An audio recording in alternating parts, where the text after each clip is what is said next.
Hello everyone. My the second free work is speak about touristic places.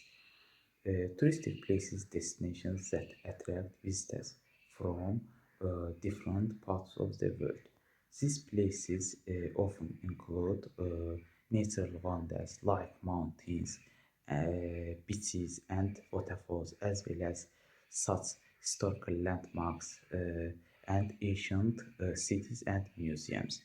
Famous examples include the Eiffel Tower in Paris, the Great Wall of China, the Grand Canyon in the United States. Uh, Tourists visit this place to experience new cultures, enjoy beautiful views, and history and traditions. Uh, Tourism also plays an important role in the economy by creating jobs and supporting local businesses.